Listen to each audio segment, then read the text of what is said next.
All right, so let me tell you guys about my shithole.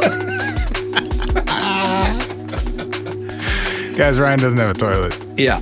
And we just talked about that for a handful of minutes. Today's not our collective day, apparently. You know, it's raining. We in almost 100 episodes, we have not had a recording malfunction. I mean, if you count the Patreon, it's like at least 150 at this point. Probably closer to 200? I don't know. It's got to be closer to 200 at this point. Sure. For the first time in at least 150 episodes, I just didn't record my own audio for the first 3 minutes, so we're here doing it again with you. Yeah, and me complaining about my shithole was me yelling at Spencer about the fact that I've been toiletless for 48 hours. Home ownership is a motherfucker sometime, ain't it? And I had to text Spencer at noon today and go, "Hey, bro, what are you doing?" Spencer and I live close to each other. I said, "Are you home?" And he's like, "Yeah." And I said, "Can I use your bathroom?" Which is like a weird question to ask someone if you haven't been friends for a decade. Sure. Or if you don't live like a mile away from each other. Or it would have been way better if you didn't understand. Like if we hadn't already texted about my situation and you're like, dude, what? Why? I was totally fine with it. I was just a little concerned about what had happened between when you woke up and noon. It seemed like a little late in the day to be initiating that conversation about where you were going to pee today. I used an extension cord to tie my legs together and hold it real. Ooh, that's not good for you, bud. I had not done that. I woke up in my parents' house this morning. Did you get abducted? It was very strange. Missing time? Missing time. Wouldn't that be like the most friendly abduction ever? Yeah, it was weird, man. I went to sleep in my own bed and woke up in my parents' house. They were just off by like 20 years. Time is all relative, you know? They tried to put you back where they started. It's true. He was like... A little time dilation happened. He was here-ish. Yeah. Yeah. This was the right place the last time we checked. Yeah, no, it's, believe it or not, you don't really want to go to sleep in a place where you don't have a toilet because whenever you wake up, whether that's the middle of the night or the morning, you're going to want that there. Mm-hmm. So, yeah, no, I slept elsewhere last night, too. I had to remedy that situation. A somewhat similar experience over the weekend. I was helping my in-laws move into their new home. Of being toiletless? A little bit. Okay. Except they're moving up to the North Woods of Minnesota, and they just built a house that's like kind of finished, but not quite finished. Did they go the outhouse route for their new home? But they had to be out of their old house, so I was unloading a shipping container full of all of my in-laws' belongings this weekend. Sick. And then sleeping on their porch. You're a good son-in-law. And I had this vision of you just like with like a bath towel as a blanket, sleeping on like hardwood on the porch. No, I had an air mattress and like a real blanket. Take a candle, Spencer. Don't get eaten by bears. Thanks for helping. Well, I did hear some wild shit overnight. They live on a lake that also their like closest neighbor is the national forest of like 4 hours north of here, Minnesota. Dope. And there are definitely like bears and hell yeah, there are lynx and stuff running around out there. Wolfies. So I heard some real weird animals overnight that I'm not used to hearing. Is this a screen porch? Yeah. Okay. Yeah. So there was a door. Yeah, but not a door that would stop anything that cared enough to consume you. Right. A hungry enough thing could have had a Spencer sandwich for. Yeah, for sure. What I was getting at though is up there you can just walk outside and pee. It's not really frowned upon. It's when you have no neighbors. It's lovingly referred to as the big green latrine. Yeah, in a city of 300,000 people, it's frowned upon, I guess.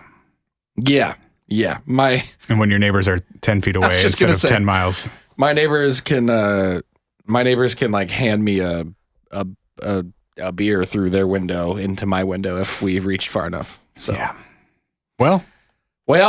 Feel free to use the bathroom as many times as you want while you're here. Thank you so much. Oh, God. I have a toilet bag, actually, as of like the very end of the day. Well, okay. Yes. A new one? Or the old one? It's the same toilet, but now actually secured to the floor instead of like it was before. Nice. So... Well, that's it's a pretty productive day. No tippy toilet canoe for me anymore, boys and girls. Shall we? Yeah, let's leave our worlds of technical malfunctions and toiletless dreams behind, and dive into some dead kids. That is the worst possible way you could have phrased that. I have no tact today. I am a tactless shell of my former self.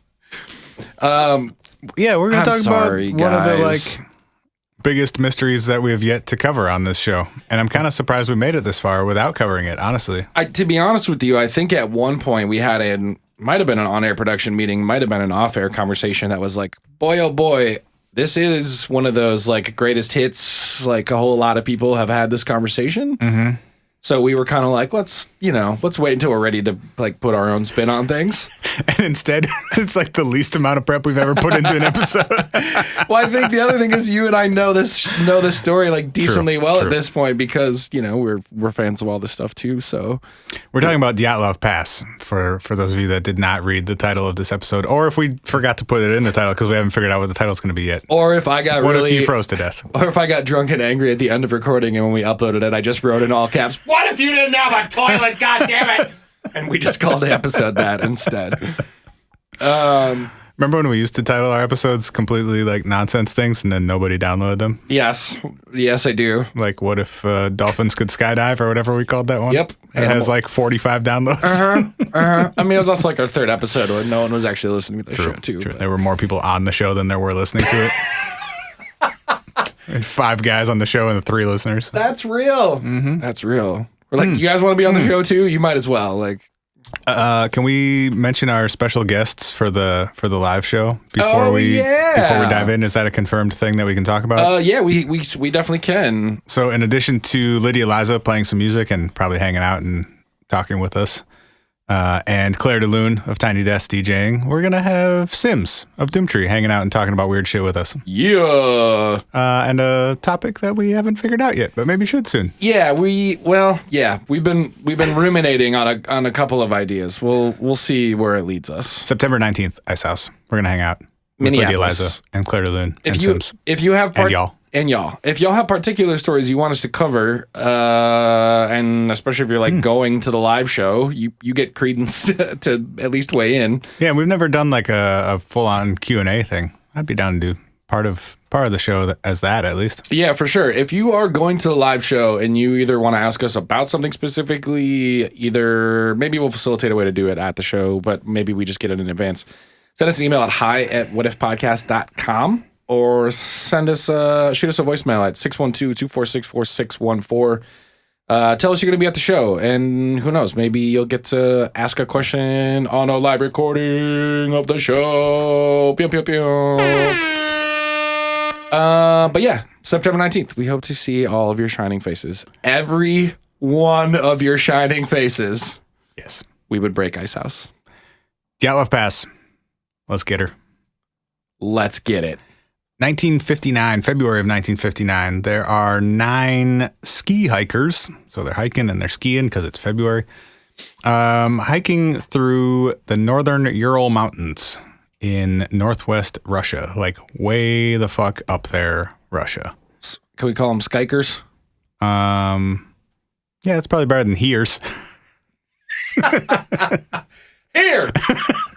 Here's pretty good, actually. Here feels good to say. Okay, well, whichever one feels better to you, you go for it. I'll alternate as we proceed. There were 9 Hiers moving their way through the Ural Mountains, and most of them were students or alumni of the Ural Polytechnical Institute, and they were on an expedition to reach this mountain called Gora Oratin. Ooh. Mm-hmm. And to get there, they had to travel through this mountain pass that is now called Dyatlov Pass, which is named after one of the people from this expedition. At the time, it was called something else. I don't remember.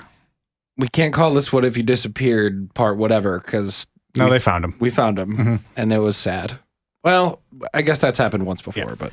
So on February 1st, they had been on this expedition for about 4 or 5 days. And on the 1st, they were going to make their way through this pass to the other side of this mountain to reach another mountain. Mm-hmm.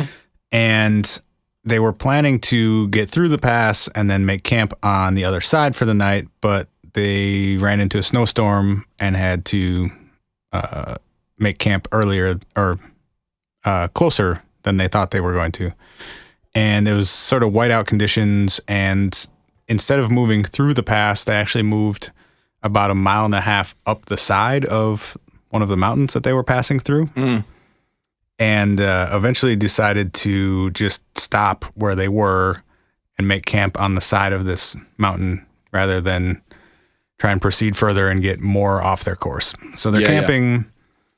They don't exactly know where they are because they're like considerably off course. They decide to just stop for the night. They can't see where they're going. It's snowing. They're just going to make camp where they are for the night. Are they going further up because, like, when you wake up in the morning, maybe you have a better vantage point of actually figuring out where you are? No, they were lost. Okay. They did not know they were going up, but they were. I don't know. When I'm hiking uphill, I feel like I have a pretty good... There will be lots of questions. That's true. To be addressed also throughout this story. Also, it's a snowstorm. You're trudging through snow. Everything feels like you're climbing. Basically. I was looking at some of the photos because they brought some cameras with them, and the photos that they took were recovered, and it was like straight up white out. Like you could see the person behind you and not much else. That's crazy. And if you're skiing, maybe, I don't know, maybe it's less obvious that you're because you're just gliding, changing grade or whatever. I would think skiing uphill would be also quite difficult, but who knows? That shit's scary. So they realized that they had gone uphill, but decided to just stay because they didn't want to go further off course, and they were tired, and they just said, fuck it, we're going to set up camp here. Of the 9 people, they were all pretty experienced winter hikers. They were all fit. They were between the ages of 21 and 24, except for one person who was 38. Most of them knew each other and had hiked and skied and gone on expeditions together in the past. They're on a nerd vacation. Yeah, they were pretty well qualified to be doing what they were doing. Yes. However, what they were doing was pretty extreme. Like they were far enough north, like the latitude that they were at was like they're north of pretty much any settlement in the world. Yeah. The furthest north big cities in the world, like Oslo and those places, like they're considerably further north than that. And overnight, they were looking at temperatures of -20 to -30 degrees Fahrenheit. They were on foot. They were all sharing a canvas tent. And at this point, had been out for 5-ish days, I think. I read in one of the things I was reading that, because I can't remember which one. That's about how. Yeah, I read in the place where you read stuff. That's about how we source things here sometimes. I was reading on the internet. I was reading in a book. Trump level citations. One of the things I read. How dare you compare us to him? One of the things I read said that there's like, you know how ski hills, they have different like diamond, black diamond, double diamond, whatever, like green grades. Circle, blue square, whatever the fuck. Yeah. Rainbows and balloons. I heard that there's basically 3 of those for popular hikes or hiking areas or whatever. Yeah. And that this was like a category 3 or a level 3 or whatever they call it. This one is just like the hardest level you can get to, basically. The purple devil emoji. The purple devil. Yes. Yes. Man, then they would have been time travelers if they could have had that back then. Great point. So they stop and make camp here for the night, and that's where we kind of stop knowing what happened. Good. Sorry, just to clarify, and how do we know that that's when we stop knowing what happened? They were keeping fairly detailed journals up until this day. So this is where the journal entries and the photographs stopped. I was going to say, and the photographs too, right? Because we have like relative dating of the photographs in terms of this was day 1, so. This was day 2. Yeah. Yep. Got it. Or they would have been sequential at least. Yeah. So yeah, they were keeping journals and photographs that stopped on February 1st. They had planned to be back at least by February 12th. But also there was some wiggle room there because shit happens and weather and pace and whatever. So a search was not organized until February 20th to go find them. Yeah, I suppose like by a week, that's when you're pretty sure something isn't right. I got a dumb question for you. Yes. Would there have been an equivalent of like an emergency beacon back then? Like, you know how now, I mean, obviously we didn't have GPS back then, but like, you know, not flare. I guess. Yeah, probably not. Or like a radio. Like, is there like an emergency AM radio station you could get onto? Or they may have had a radio with them. Okay, I haven't heard anything about that. I'm pretty sure they did not, but they could have potentially have brought a radio with them. Yeah, I guess is what I mean. Because I was just thinking about that related to that date of being like, boy, we stopped hearing about them on the 1st, expected them by the 12th, didn't even start searching for them until the 20th. That's almost 3 weeks of time that had passed since people even started going after them. Well, no one would have had any idea that anything was wrong until they didn't show up on the 12th. And I guess what I was saying was like, if shit was hitting the fan in some way, they could have potentially radioed on the 1st and been like, SOS, like something's wrong. Sure. I think where they were, like you could only really get to where they were on foot anyway. So I don't know how much good it would have done them. Yeah, I don't know. I was just thinking if the sooner the better to potentially be able to be like, come get us. Also, if it's -30 out, like you're looking at minutes and hours rather than days. That's real. That's real. So on the 26th, the search actually started. Oh, so they just like were organizing on the 20th? Yeah. Or I'm sorry, on the 20th, the search started. On the 26th, they actually found their first bit of information. Okay. So that like kicked off the we're on the right track thing. Yeah. The first thing that they came across, and the search party was mostly people from their university. And it was some of their parents that initiated the, hey, maybe we should go look for them train. Yeah. I mean, you got to be expecting the worst at that point already, right? Yeah. I mean, I don't understand how this wasn't viewed as like an extremely dangerous thing in the first place. I mean, was it not? I don't know. But like, they didn't seem to take a whole lot of precautions. Maybe it was like dangerous, but like expectedly dangerous, if that makes sense. You know how like there are people who their hobby is rock climbing and they go rock climbing 10 and 15 times a year in like hardcore destinations, and maybe like it just becomes sort of second nature to your friends and family that this is kind of a crazy thing that you do. Just when you factor in those temperatures though, like your margins for error are just so thin. For sure. Like if anything goes wrong, you can die within hours. Right. Like if you don't have a fire overnight, you will die. Yeah, guaranteed. Right. Like that's a pretty thin margin to be working with. Now you guys know I don't camp. Winter camping sounds fucking crazy. It does sound even in Minnesota, crazy. I would never try that shit. Dude, you're going to hit some of those same overnight temperatures in January here.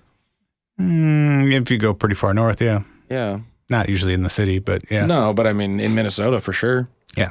So they found their campsite and their tent first, and the tent had been abandoned and was mostly collapsed, and there was some snow on top of it. It was empty; no one was in it, but all of their belongings had been left behind, including most of their clothing, which was the first sign that like something weird had happened. That you would leave your tent and not take even like basic clothing with you. Like there were boots and jackets left inside the tent, but there were no one was there. Well, and I think like I feel like we can't like you can't gloss over how, in my opinion, how strange it is to leave the tent at all. Right. Like that's your only semblance of a lasting fire. Didn't they have like a furnace or like a kettle? They had a heater thing. What sounds like, and I found a couple photos of it, but it sounds like it was a fairly jerry-rigged type of contraption. Yeah. But they had a small wood-burning stove. Like a camping stove? With like a small wood stove, I guess. I don't know how else to describe it really. But with an exhaust pipe that went outside of the tent. Yeah. So that you could burn wood overnight inside the tent to stay warm. But not kill yourself. And not smoke yourself to death instantly. How did they round robin the Who's gonna carry the stove? That was my question too. Like, it has to be metal, obviously, right? You can't burn. I don't know what else it could be. Ceramic, maybe, or something. But like anything that can sustain 6 to 8 hours of fire at a time has to be. Like maybe you could break it down into pieces and split it between 3 people, and everyone takes 3. Yeah, and I guess like the exhaust pipe could probably be some lighter, like collapsible material or something. Yeah. But the stove itself has got to be pretty hardy, I would think. It's like whoever farted in the tent the most the night before. You're like, man, you carry it. So they find the tent. It's collapsed. There's pretty much all their belongings still in it. They also noticed that the tent had been cut open on the side, like near the actual opening of the tent. And it appeared that it had been cut from the inside, which I've, until today, always wondered how you could possibly tell which direction a tent had been cut from. Still do. Please enlighten me. Okay. The way that they determined that is that there were other marks on the inside of the tent, like thinner cuts that hadn't penetrated all the way through. So it wasn't like one smooth cut. It was several jagged cuts, and then next to it, there were other cuts or like thinner tears in the thick canvas that didn't actually go all the way through. So someone had been like stabbing at it, didn't get through a couple times, then got through with a knife or whatever. That puts a whole additional layer of like, into that being the case. And this is my first the first sticking point for me of there aren't that many things that would result in you cutting open your tent from the inside. It has to be. Can you name one? Well, something has to be happening inside your tent that is an immediate threat. I would agree with that. Or I guess if potentially you feel like something is trying to enter your tent from the other side of the tent. But the cuts were on the same side of the tent as the door of the tent. There's no way it's easier to cut the tent open than to just open the flap. No, but I guess what I'm saying is like if a bear, let's say a bear was like trying to attack the tent from the opposite side of where they're trying to cut out, maybe like something, that's the only situation I could see where something from outside of the tent would be causing you to be like, get me the fuck out of here. Agreed, but you wouldn't cut it. You would just zip the shit open. Well, but I was also wondering what the mechanism was that kept it shut. And is there a potential that in those conditions, is it some sort of like froze or something? Or is it like knots or ties or a combination of like a zipper plus ties or like maybe, I don't know. That was the only other thing I could think of that would be like a reason why you would be like, I have to leave immediately. And you would just be like, I'm not even trying to fiddle with like knots right now. I'm getting out of here. Yeah, I guess. But I agree with you. It's a weird sticking point. And if you're looking at something inside the tent, so it's what? One of the other people? Yes. Or somehow something has gotten into your tent with you? Yes. Like that's it, right? I mean, that's the only thing I can think of. And what could get into your tent without causing any damage from the outside? Also, what the fuck is alive up there to get into your tent? Yeah. I can't imagine it's a whole lot of things at 20 degrees below zero temperatures. My one thought that would sort of make sense would be with the wood stove contraption, if that malfunctioned and there was smoke inside the tent. Oh, that's true. To where you were either disoriented and or couldn't see very well, it would be easier to cut your way out than to try and find a zipper or a tie or whatever and then fumble with it. And if you're like, I don't have air, this needs to happen as quickly as possible. Right. Maybe, but like... But we have no evidence of a fire in the tent, right? No, but like with their weird jerry-rigged exhaust pipe, if like the pipe comes off, sure, the fire's burning normally inside the stove, but it's just putting the smoke out into the tent. Yeah, makes sense. So you wouldn't have burn marks, but it could have filled with smoke. But even then, you have to know, like, if you cut that tent open, that's the last tent. You probably die. Or you're in real rough shape. Yeah, unless you brought a seamstress with who's super good at repairing. And if you look at the photos, it's like it's not a small straight cut. It's like it's fucked. It's a rip. Yeah, and it's a couple of them in different directions too. It's not clean at all. Which is another part that is so strange to me is like the franticness of like stab cutting in multiple different directions to get out. Leaving clothes and shoes behind. That's a very violent exit. Yes. Which also leads me to think maybe like there was some confrontation between people in the tent. And somebody was like, get me the F out of here. Because there's an immediate threat in front of my face and I'd rather go outside to -30 in my underwear. Right. So they first come across the tent in that condition and most of their belongings still in the tent. Outside of the tent, they see what they thought were 9, but I maybe could have been 8 because they were overlapping sets of footprints. Most of the footprints were made either by socked feet or bare feet. There were only a couple of like boot/shoe prints. Again, like, why? Like that screams urgency to me. A violent exit of like I'm not even gonna put my shoes on in 20 degree below zero weather. Yes, but also the tracks were pretty well preserved and didn't look to be frantic. You know, like if you're running in powdery snow, you're like kicking and they're not gonna be clean, smooth prints, more of like a trudge kind of. And they're gonna be more scattered. If 8 or 9 people are running out of a tent, they're gonna be spread out. And these were pretty much like in a line leaving the tent. That's trippy. And had been preserved as like pretty solid prints, not. That makes my insides feel weird. Yeah, it doesn't like it from jump doesn't make any sense. Mm-hmm. They followed these footprints to the edge of like a tree line, some woods nearby. And at the edge of the tree line under a big pine tree, they found the remains of like a small fire. So somebody had made it to that point. I think they said it was about like a couple 100 meters away from their campsite.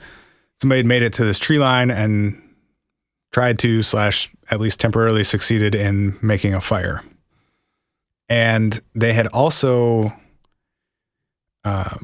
underneath this tree where the fire was about up to 5 meters up the tree, branches had been broken and or knocked down as if someone had been climbing up in the tree. So maybe somebody either trying to get a vantage point or maybe break off wood for a fire. Although, or maybe get away from something. Also this. I mean, I guess it seems possible that there would have been dead or drier, at least branches near the bottom of the tree that you could break off easier and break off to try and start a fire. Or thinking if I get up a little higher, maybe I can see back towards the tent or our camp or whatever's going on over there. Get some lay of the land in general. But that didn't work out because that's where they found the first 2 bodies. Look, I made a joke earlier about people being dead. I'm not trying to be insensitive, but this is one of those ones where, unfortunately, the punchline of this mystery is that people died. Everybody died. People died. Mm-hmm. So I was just being... Oh, dang. Yeah, all dang. I was just being flippant, but I didn't mean to be disrespectful. Also... You're a piece of shit. I am. I should also say, at this point, things are going to get a little... It doesn't get any better. Yeah. Things are going to get a little bit gruesome. Yeah. And we might tell jokes about it to make ourselves feel better about being scared. Okay. Not about like, well, you know what we do. Insensitively insensitive. Okay. Sweary boys, attack. They say they found the first 2 bodies there. Broken branches, remains of a fire. Between where this tree line and the fire and the tent, they found 3 more people.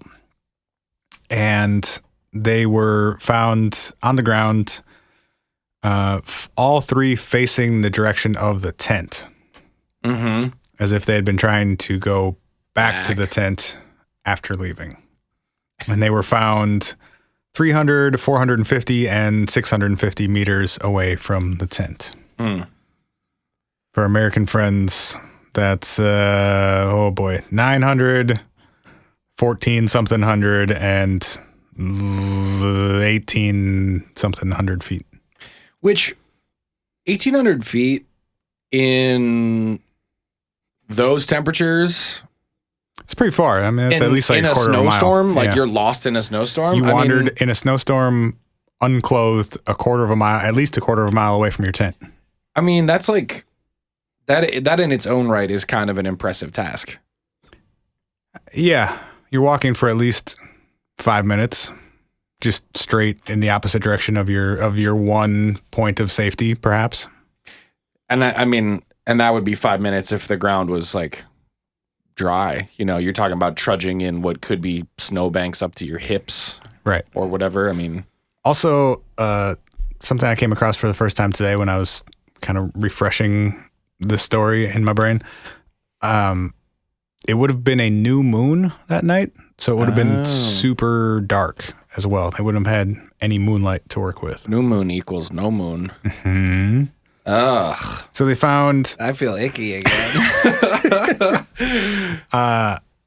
In that first few days of the search, they found the 2 under the tree, and then the 3 more out in the vicinity of the tent/tree line. Are we suspecting that between the two people that they found at the tree by the fire and the 3 people in between, that like were they trying to journey from one place to the other or back from one place to the other, or? Well, the 3 found in between appeared to be going back towards the tent because they were all facing that direction.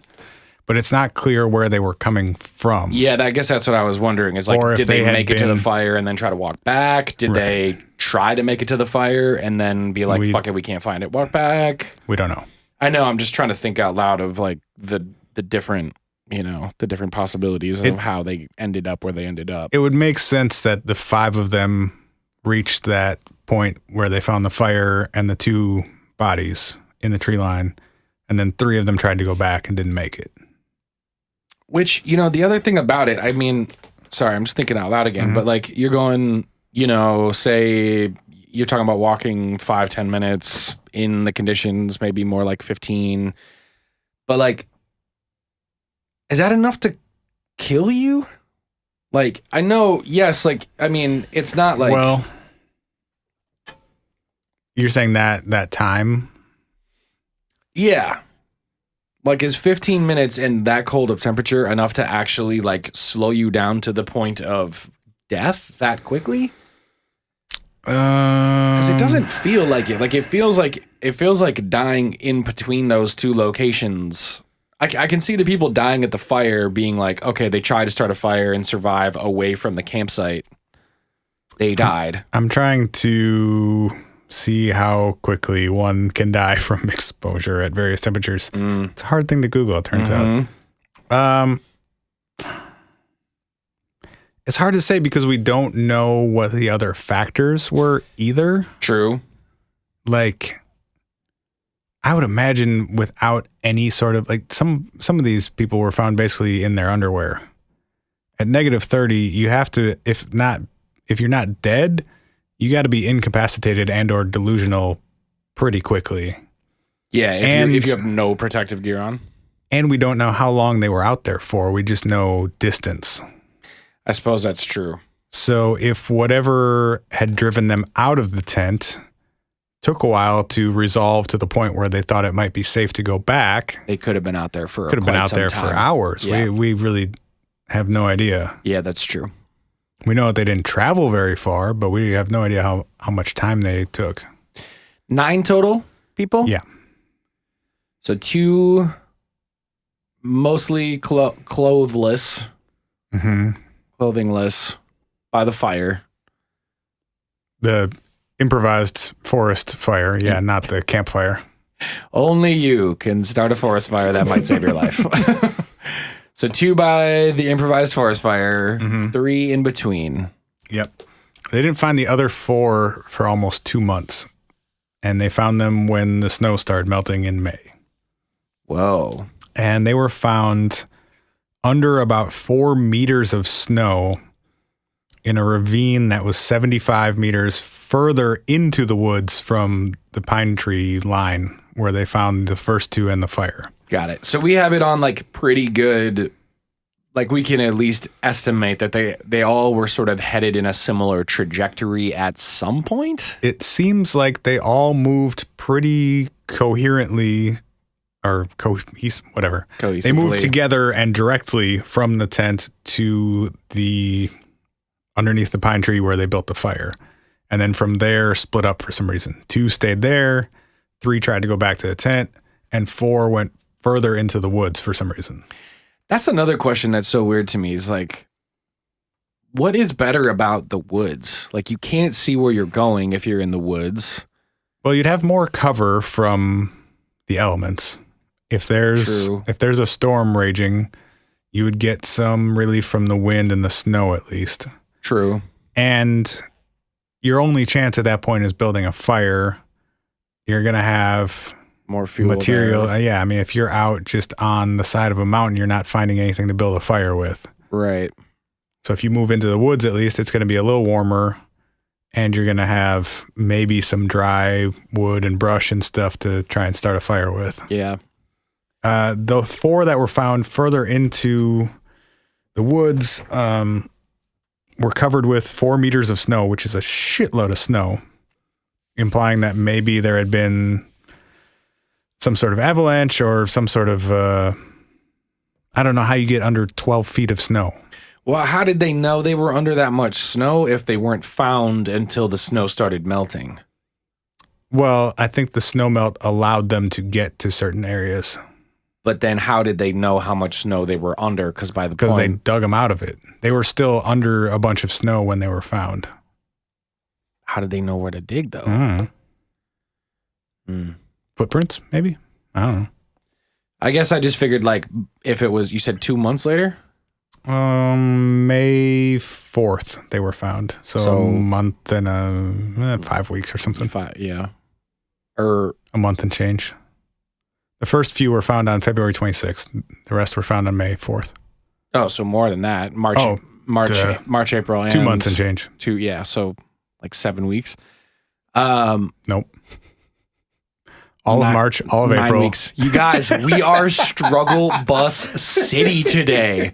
Holy bananas. Yikes. We're usually like, we make fun of ourselves for being dumb. We are just actually dumb today. It's real. Yeah. Like today, it's really real. So I don't know. I guess I don't even know the months anymore. But how did they find them if they were under the snow? What's March? Where's this? Dude, in my head, I was going February, April, May. That's honestly what the problem was. You know, Jesus Christ. You know what? We owe it to ourselves a dosage of patience. Are they trash? Yes, we are.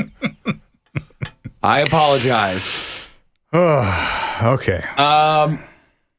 Anyway, I guess the only thing I'm trying to like get across with the how much snow were they under when they were found thing, or I guess another thing too is they could have explored the area, known like what level the snow was at, and then they came back to the ravine 2 months later and they were like, oh, no wonder we couldn't find him because when we were here, this was flat snow 12 feet higher. Yeah. Right. And now it's not. That seems to be the most likely estimation, I guess. Those 4 that were found were mostly properly clothed. And together-ish? They were found together, you're saying? Where is that? Yeah. Yeah. Or, I mean, within, I don't know. Some distance. Yeah. But they weren't all wearing their own clothing. So it seemed like the people who had gone farther into the woods took some clothing from the ones who did not. So potentially at the point where they decided to split up, the 3 who were going back to the tent may have given some clothing to the 4 who were going farther into the woods. Or if they were already face down in the snow and dead, the people going further took it off them on their way. Yeah, although I don't think the tracks indicated that. And I don't know for sure if it was the 3 who were going back towards the tent or the 2 who stayed. Like maybe the 2 got a fire going. They're like, okay, we don't need this jacket. If you guys are going into the woods to find more wood or food or whatever, you take these and then come back. I don't know. Again, though, I gotta say, how come everybody didn't just have their own ding-dang shit in the first place? Okay, well, yes. And it's about to get weirder. Uh-oh! 5 of the 9, it was determined, died from hypothermia. Just died from essentially freezing to death. Yeah. However... Do we know which 5? Of the by location, you mean? That we've covered? 4 in the ravine, 2 by the tree, 3 in between. Ooh, I think it was... Bars. Sorry. I think the first 5, so the 2 by the tree and the 3 crawling back to the tent. The 3 in between. The 3 between. Sorry. A little slow. The 2 by the tree and the 3 between died from exposure.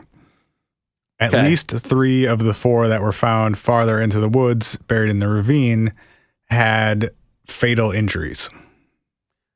Ooh. Including major skull damage and major chest fractures. So one dude's skull had been busted in half. 2 of them had their rib cages like crushed, basically. Ugh. The extra weird part is that none of them had external injuries. So there wasn't like, if it were like a blunt force impact to your head that would crack your skull, there would be bruising, there would be a cut, there would be something. Yeah, if you fell accidentally off a cliff and cracked your skull, we're going to see that on the outside. There would be a cut, there would be something. It appeared that they had just been crushed. Could that be like in line with the avalanche concept that if they were under a bunch of snow, potentially, yeah, pressure would crush your head and your chest without it actually like, and 12 feet of snow might be enough pressure to do so. Yeah, the official report, and that include their autopsies, said that the force required would have been extremely high, comparable to a high-speed car crash. Ugh. And said that the fractures appear to have been caused by a high level of pressure. Ugh. So maybe snow falling onto someone and then like progressively more and more that would essentially just crush a person, maybe. But if it would be enough to crush because isn't your skull one of the more like powerful bones in your body? Don't know. Damn, someone is going to be like, you I would guess motherfucker. Not. But I guess what I'm trying to say is like, we don't rely on our skull strength too often. No, that's real. I guess more what I was thinking is like, wouldn't there also, if you were getting crushed by snow, wouldn't you have broken like the majority of your bones as well? I mean, wouldn't something like your fingers and hands or your forearm bones and shit, like wouldn't all that break as well if you were getting crushed by a mountain of snow? Because those are all weaker bones in our bodies, you know? Yeah, I don't know. I guess it would make sense to me that like if you were just being squeezed, your ribs and skull cracking sort of makes sense to me over like the thicker, less compressible bones in your body. Like you're not gonna break your femur if you're just applying pressure to each side of it, you know? I don't know, your femur is your strongest bone in your body. I guess that makes sense too, because your arm and leg bones are flatter and more elongated, that if they were just between two things, there'd be nothing to compress to break them unless there was like a fulcrum to do that. But with your skull and your look at you using words chest. Like fulcrum. We're bringing it back, guys. We're turning the smart back up. I'll get you with the words. The math I'll fall apart on.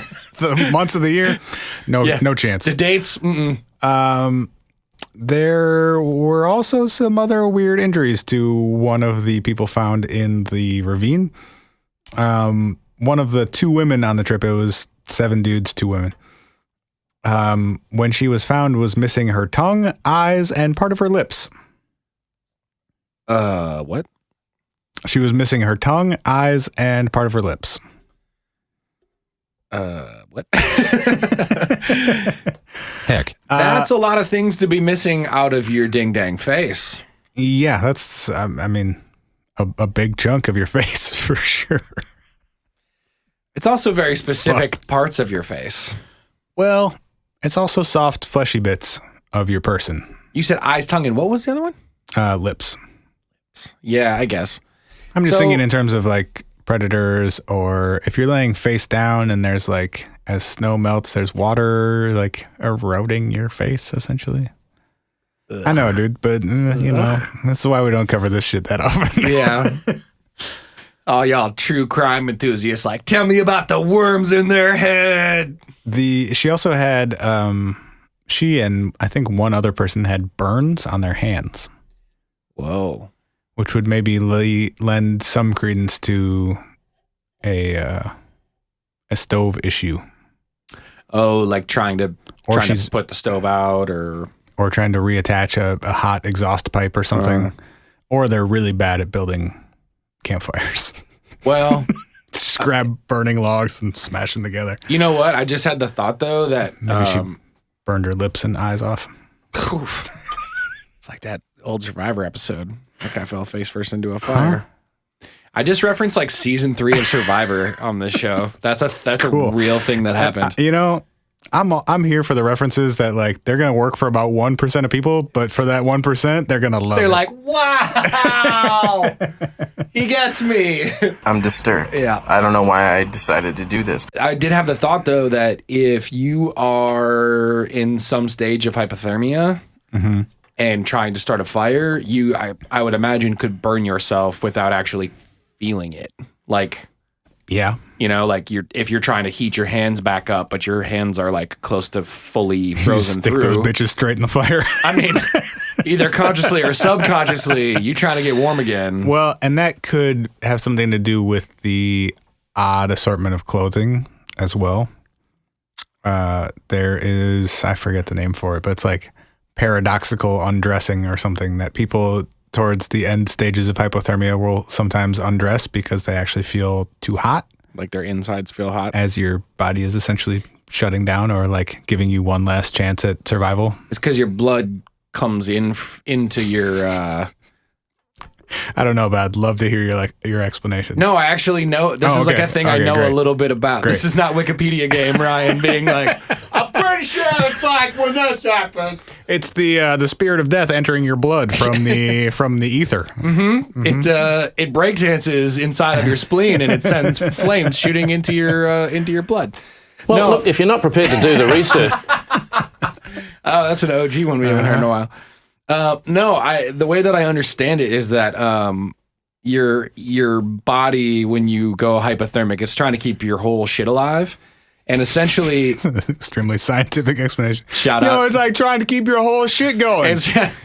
But then like... Because your shit's trying to stop, but it's like, hey man, you can't stop that shit or all the shit's going to stop. You got to keep some of that shit going. Dude, if my body had a voice, that is absolutely the voice it would want to have. You can't just turn off some shit, but not all the shit. I'm not supposed to turn your whole shit off. I'm on like drink number 7 downtown on a Saturday night. It's like, hey man, cut that shit out. You can't be putting all that shit in here. That's too much shit. I need less of that shit so I can keep doing my shit, man. Oh, anyway, God. What about the ghosts in your blood? The ghosts in your blood retreat to your center to try to preserve your most vital organs. So essentially it's trying to keep your legs and your hands and your toes. But at a certain point, it's like, man, that shit's a lost cause. I'm like not going to pump the blood that far. I'm going to pump it into your heart and your lungs and your liver and your kidneys and the things that are going to like literally keep you alive. So your core temporarily overheats while the rest of your body is like just conceding? I think that's literally exactly what it is it tricks your brain because everything else in your body goes numb because... That's not a very good evolutionary trait to have going there because that results in people taking their clothes off and dying. Well, our brains sound dumb as hell. Anyway, you called? Strip and go naked. Yeah. Fuck it, we out of here anyway. Show them your dicks on the way out. You called a shit? Take that shit off. Yeah, I'm dead, but look at my dick. You're gonna be fine. Shit's fine. Yeah, some fun on the way out at least. Our body's yelling shit at us is my new favorite bit. Damn, it's cold as shit. Nah, man, go for it. Take your whole pants off. Yeah. It's the only time you're allowed to take your whole pants off. So anyway, in summary, because we've been going at this for like almost an hour already, the 9 of them are found scattered around this half a mile or so radius from their tent. It's not clear why any of them did any of the things that they did. Yes. Most of them died from exposure. A few died from injuries that it's not clear how they were sustained. Yes. And the official report concluded that they had died from, quote, an unknown compelling force. Well, that sounds unofficial as fuck to me. Mm-hmm. I will say, though... It's also the Soviet Union in the 50s, so... Are we transitioning into theories now? Well, real quickly... Yes.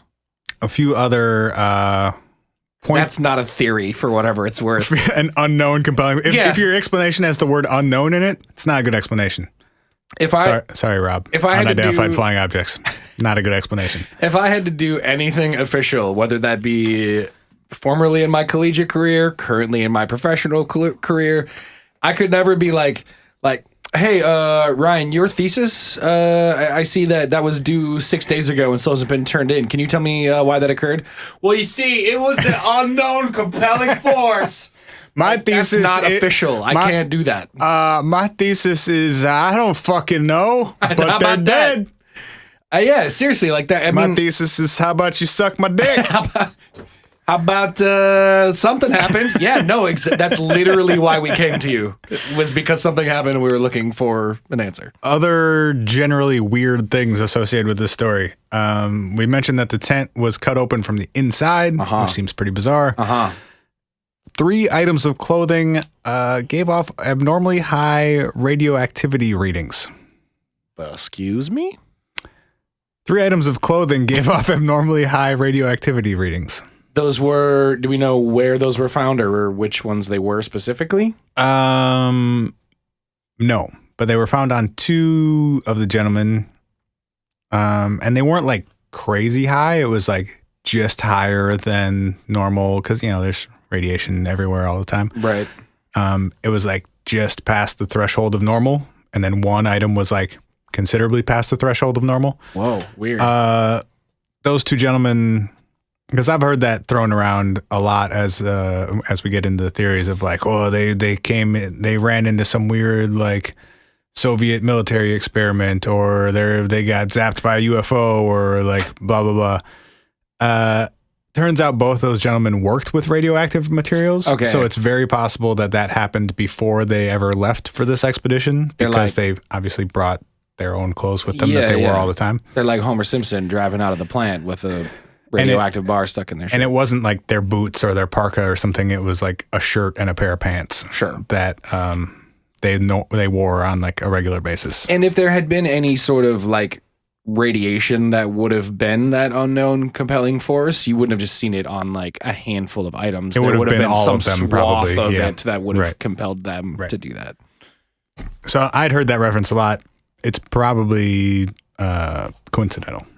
Yeah, I mean, I can see how in a report that would be worth noting, but yeah, also, it seems not actually. It seems like a red herring. Yes. There was a 12-year-old kid who attended, I don't know why or how he was related to these people, but he attended 5 of the hikers' funerals for some reason and said that their skin had changed colors and that it was like a deep brown, orangish color. First of all, put that kid in a lockbox because he's the devil. What? What kind of 12-year-old kid's like, I just go to funerals? Well, he may have known them or something. A 12-year-old kid knew all 5 of these friends? I don't know. All right. Maybe they did like they volunteered at like the school by the college, and I don't fucking know. And also maybe this kid is a psychopath with a weird fascination with dead people. And he saw their true aura. Which was, did they say what color? It was like a dark tannish orangish color. They turned into Oompa Loompas. Not to be but tall. Not to be gross, but like Decomposition is a thing? Decomposition is a thing. Right. So is like if however many of them died of exposure or versions of exposure. Some of them were found months later. How did any of them have an open casket? Well, I mean, I guess that the woman who was missing most of her face probably didn't. Plus the people with crushed skulls, plus the people who had been. I mean, I guess maybe there's preservation involved in the first 5 that were found. Yeah, I guess mean, you were found close enough in cold enough temperatures. Frozen. Yeah. So I guess maybe thaw them out. They might just come back to life. I mean, what's the one Simpsons episode where the Jasper goes into the freezer at the Quickie Mart and then comes out in the future? I have not seen that episode. That's a good one. I made a Simpsons reference and then spoiled the fact that I don't actually have as much Simpsons knowledge as he walks into the freezer and puts a note on himself to like unthaw him in the future, and then Bart and Milhouse let him out like 2 hours later, and he thinks it's 100 years in the future. Oh, nice. Yeah. Nice. Got it. Lastly, there were UFOs sighted nearby. Another group of hikers reported that they saw strange orange orbs in the sky the night of the incident. And similar orbs/spheres were also reported by other witnesses, a meteorological service, and the Soviet military. Although it's not clear if those were on the actual same night or just like in the same general time frame. I think that's all of the like relevant information. If we want to start speculating for the last 10 minutes or so. We can go a little over. Because we have to go a little over because I have a significant amount of questions about this. But I have to go back to, I think it's my first question, but I also think it's the most important question about this whole thing. Why do you leave the tent? Right. Because everything else kind of is an offshoot of that question. Right. It's 100% exactly how I feel. It's like it's the least logical move of all of these moves. I understand if you're not in your tent anymore, I see wanting to start a fire. I see wanting to go further into the woods. I see potentially giving or exchanging clothing to help keep others warm who don't have a fire. Like, there are so many things that are weird about it, that happen after that. But that trigger is the fucking weirdest trigger to me that I cannot wrap my head around. Totally agree. Let me throw some of the hypotheses that I've heard at you and see if any of them make any sense. Okay, let's do this. I'm gonna have to yell at some people for being dumb, but let's do this. First one, there was a fight inside the tent. So how? Okay, yeah, involving 2 or more of the expedition members. I can see that making sense for like a relatively short period of time. Okay, but how quickly do you come to your goddamn senses by going like, look, literally whatever happened. Like, I'm trying to think of like, there could have been some very bad things that happened on like a trip like that. I don't know. I'm not going to speculate. I'm just going to say like, I could see people getting riled up. No matter how bad it is. You go through the process of destroying the one thing that can keep you alive most, and then you leave it behind. Including, didn't they leave their food? Wasn't there food in the tent everything. still? They left everything. There's food in the tent. There's a stove in the tent. There's clothing and boots and beds and shit in the tent. You leave like everything behind you in the tent. And like, it's a snowstorm. It's gonna be temporary. Like, if we have to fucking sit on opposite cots and have like mediation, fine. But or even if we have to throw one person out there and just say, yeah, goodbye, fuck off, buddy. It's better than all of us dying. You fuck off. Tell him to run into the woods. So let me first add on 1 or 2 things to this potential explanation. And then let me also shoot them down right afterwards. Okay. First, there have been some it's hard to get really solid information about this because all of the reports were written in Russian in the 50s. They're hard to find, and if you can find them, most of them need to be translated. Right, which complicates things. There are, however, reports that I'm not sure how accurate or truthful or real they are, that A, the tent was set up incorrectly. Okay. And that B, the day before all this happened, they didn't travel very far relative to the other days of the expedition. Okay. And C, they set up their camp in a really weird spot. If you think about the location, first of all, they're on an incline. They're in an extremely exposed location. They're in a spot where they're going to have to go back down the next morning anyway. Yeah.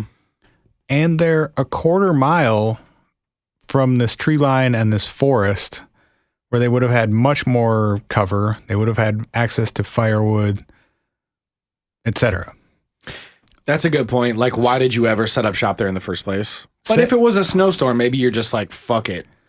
Yes.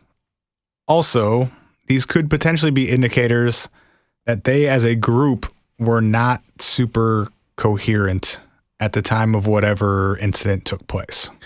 Sure. They made some weird decisions that up till that point they had not made as a group.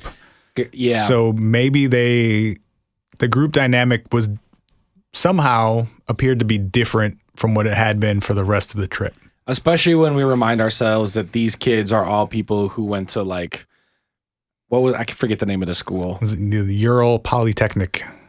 Like relatively educated kids who've done this a lot. Early 20s, either college kids or recent graduates. Relatively, sprite in nature, like they are all people who, all things considered would probably be making, I don't know, relatively sane decisions were it not for a unknown compelling force causing them to make less good decisions. Also, at two different points in the report, and maybe the translation got weird or something, but the report says both that some of them were intoxicated and then later directly contradicts that and says that they did not even have alcohol on the trip. I mean, if you're going on a Category 3 hike into the mountains, I feel like one of the least efficient things you can keep in your bag. Right. Plus, I mean, you got 9 people and they were going to be gone for up to 2-3 weeks? I think the whole thing, they left on the 27th. They're supposed to return on the 12th. So yeah, 2 weeks. I mean, how much liquor are you actually going to have with you to impact shitty decisions? Agreed. And then all of this, I think, is nullified by the fact that whatever they did, they moved in a pretty orderly fashion away from the tent. If there was a fight, if they were not of sound mind when they did what they did, they walked pretty much in a straight line as a group to the first tree line location where they built the fire. Well, then that's part of the weird split to me is your method of exit yells drastic chaos, violent fear, chaos, immediacy, urgency. Mm-hmm. But then to be followed up by we're all going to move in a group in relatively the same direction does not say that same exact thing. Agreed. I think the fight explanation probably doesn't work. No. Let me try another one. Okay. If they were asleep, yes, because this happened sometime overnight, we think.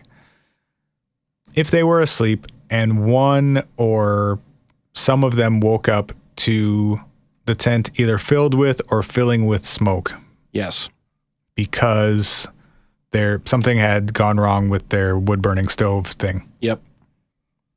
It seems possible to me that someone could have woke up in the middle of the night thinking, oh shit, the tent is on fire. Yep. We got to get out right now.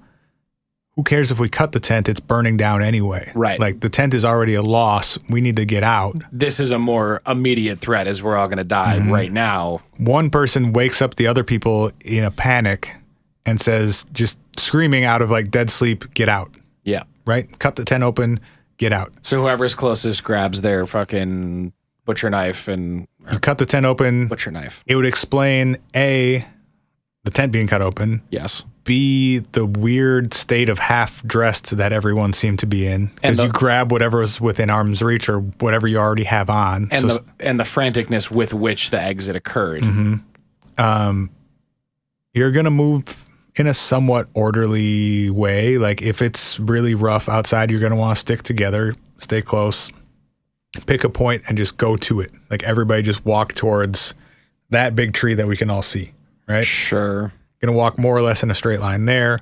You get over there and realize, oh, fuck. It wasn't burning down. We're dicked.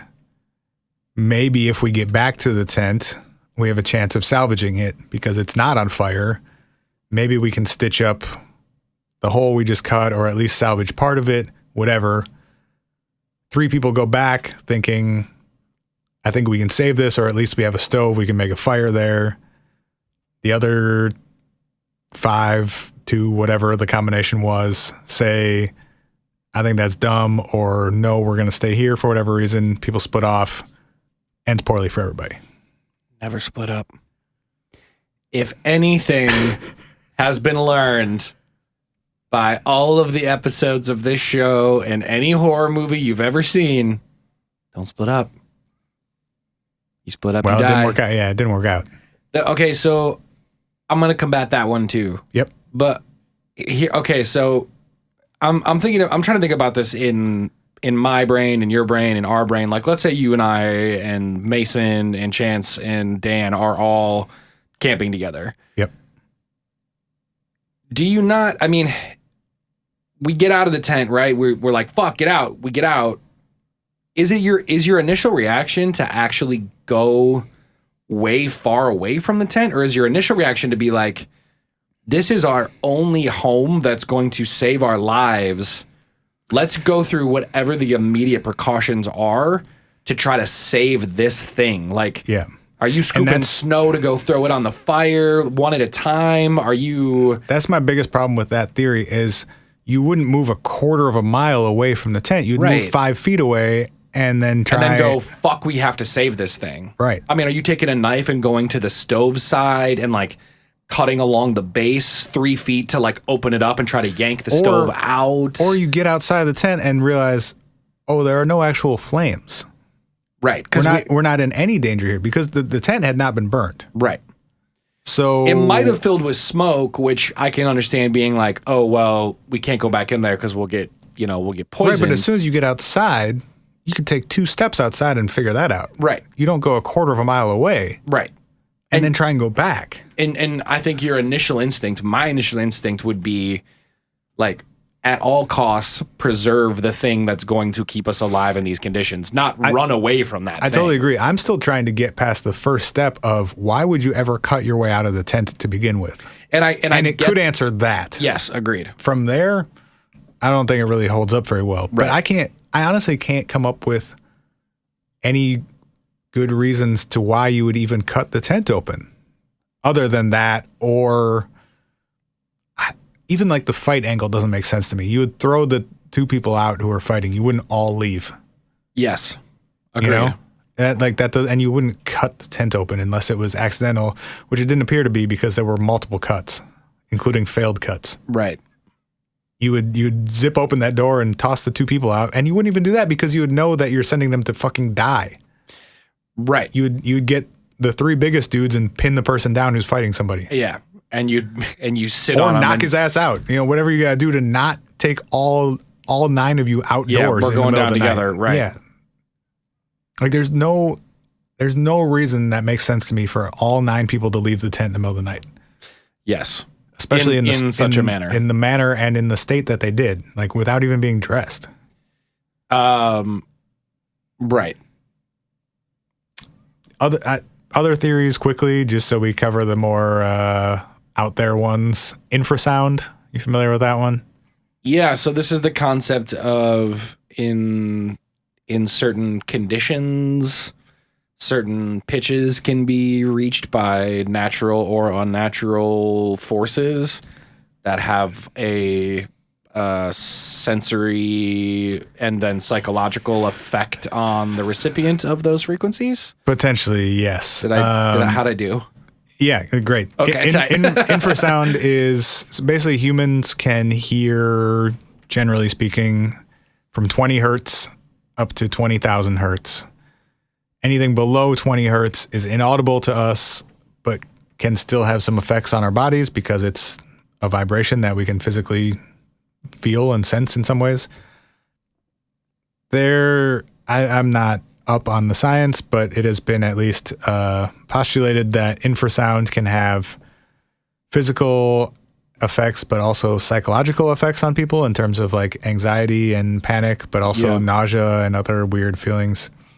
It can be created usually through like mechanical means, through like an engine of some kind, or like if you're near train tracks or something that generates a lot of like really low frequency energy, but also in like a mountain pass where there are strong winds blowing consistently through an area. It has been hypothesized that infrasound could occur naturally in those places. Right. You hit a woo. Except, you wouldn't be able to hear it. Yes. This doesn't do anything for me, honestly, because it would have to affect all 9 people in a stronger way than has ever been documented. Yep. At the same time, immediate way than has ever been documented. At the same time, and very suddenly. Yes. And then still everything else from that point doesn't make much sense. It's just sort of like answering one unknown with another unknown. Yep. I'm with that. Aliens? They saw a UFO and or aliens and got freaked out because other people saw UFOs in the area the same night? Yeah, but your tent doesn't have glass ceilings in it. Well, maybe the UFO pulled up right next to the tent. And they got freaked out? Or maybe somebody got sucked out through the wall of the tent. I mean, Jesus. Yeah. And you didn't think about that, did you? Yeah, maybe. Maybe that happened. Uh-oh! I do think, not related to the alien theory specifically, like, orbs reported in the area by meteorologists in the Soviet Union is an interesting tidbit, but like, I don't know how much credence I'm going to give that to this. Sure. I do think, though, when you said pulled up outside the tent, I can see there being, because to me, if fire wasn't the thing that made them go away from the tent, is there something that could have affected them wanting to go away from the tent and wanting to leave it in the first place? What would that thing be that wouldn't leave any trace, though? That's what gets me. Like when, okay, so you hear a bear or a mountain lion or something. Yeah. There would be tracks. There would be some sort of evidence of that. If you can see their tracks walking away from the tent, you'd see fucking bear tracks. That's true. You'd see vehicle tracks if that's what we're talking about. That's true. Anything that would have been compelling enough to get all of them to leave the tent, I would think would leave some sort of trace. I mean, would it be possible that like could they have felt like the storm was like closing in on them or crushing them, or like would like I don't know, in the drifts and stuff, maybe the snow's building up and someone's like, oh fuck, what if it's an avalanche? What if we're gonna get crushed by the tent? Oh shit, oh fuck. And then you get like that multiple paranoid delusion thing going on where you can feel this snow start sort of like weighing in on the tent and you're like, fuck, if we stay here, we're gonna get crushed. So let's get out. So you'd cut your way out and just run out into the night without putting your shoes on? No. Right. No. Like, yes, you're on a hill, it's snowing, there's already a huge snowpack. Like, yeah, avalanche could be a concern. But then you would think they would know enough to not camp there in the first place if that was a legitimate concern. Yep. You would have assessed that when it was light out and you made that decision. And then B, that wouldn't be, because there wasn't an avalanche, you wouldn't think there would be this sense of urgency that we have to go right now to the point where we can't unzip the tent door and you can't put your damn socks on. Right. Right. Yeah, there's at least one person went out fucking barefoot. Yeah, there's not an immediacy to that is relevant. You go out barefoot in -30, you're losing your foot in like 10 minutes. Dude, that's crazy. Like that part, that line alone, that somebody ran out of the tent barefoot is walked. Cut the fucking thing open and then walked barefoot. That's crazy. That's crazy. Yes. I don't know what explains that. Even that one thing, I can't get there. That to me is like that whole you can't have been sound of mind. Right. That's not a rational decision under like any circumstances. Not even close. Is there a possibility that some ration they brought with them or food source or something like that was they got the ergot? Did they get the ergot? I mean, but seriously though, is there some sort of... But on day 5 or 6 or whatever it was? I don't know, maybe.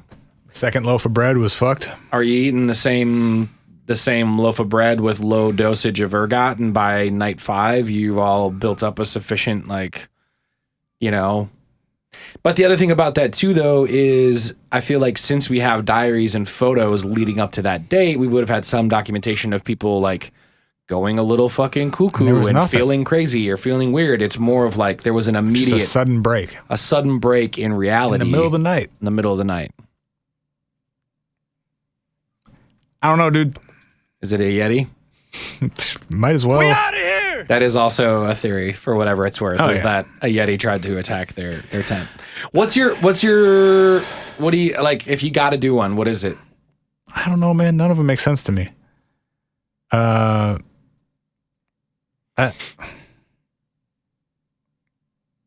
don't know. In terms of getting out of the tent in the first place, the smoke one makes the most sense to me. It would create the necessary urgency. Yeah. And the chaos of, well, get out. If I'm going to burn to death, I'd rather be outside with barefoot than burn to death in the tent. Right. But then that falls apart as soon as you step out of the tent. It doesn't. The one thing I was thinking about is, I saw this really great video on the internet the other day of a kid waking up in his classroom, like his teacher's trying to get him to wake up because he fell asleep in class. He's like a little kid, like little 6-year-old or whatever. And she's like packing his like book bag for him, being like, put your book bag on and get out of here. And the kid wakes up out of his sleep, and instead of putting on the shoulder straps of his book bag, he grabs the arms of the chair that he's sitting in and puts it on like it's his book bag and starts walking to the door. Tight. First of all, strong little fucker. I mean, it was like a plastic chair, but like whatever. Just first of all, fantastic. Second of all, I feel like we can all relate to that moment of being yanked out of a deep sleep and thrown into a condition where you're like, you just are like doing something until you realize like, wait, what the fuck am I doing and why am I doing this? If it were one person, yes, but 9 people simultaneously? But I guess, and no one being like, wait. Do you guys see any fire? I don't see any fire. No one. I mean, yes. To the point where you all fucking die before you realize what's happening? I mean, was the smoke bad enough that they were like, it's for sure on fire, get away? Like, we all need to go a quarter of a mile away? That is so far away.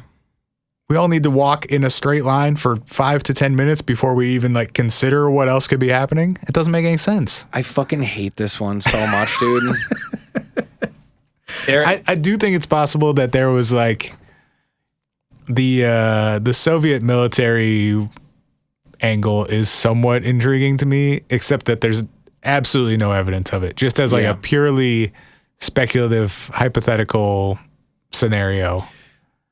Either they saw something they weren't supposed to see, or that they didn't understand that scared the shit out of them to the point where they like needed to de-ass the area.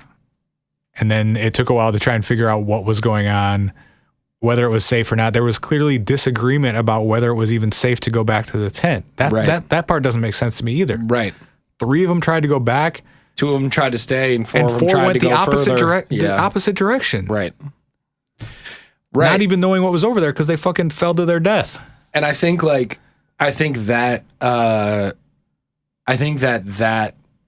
combination of lack of agreement about it is what leads an official to say, I don't fucking know, an unknown compelling force. They're like, it must have been intense. It must have been compelling enough to get you to do something. But for us to actually have like evidentiary trails to what that is, they don't exist. No. So like, I know we flamed that dude for being like, it's an unknown compelling force. It's about as good as you can do because we just arrived at the same conclusion. Right. After talking through basically every angle. Yeah. Well, out of here. That'll do it. Hey, before we go, we have to say a big thank you. If you don't follow us on the gram, you should, because you are now all familiar with the one and only Bear.